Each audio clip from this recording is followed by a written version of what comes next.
14 February romantic, अरे तेलच्या आईच्या गावात रोमॅन्टिक डेट भाई. 14 फेब्रुवारी आहे महाराजांच्या मूवीची रिलीज डेट.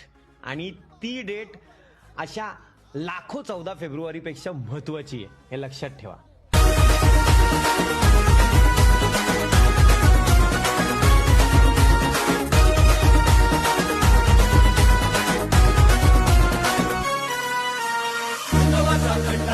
एकच हरी शिवाचा विष्णू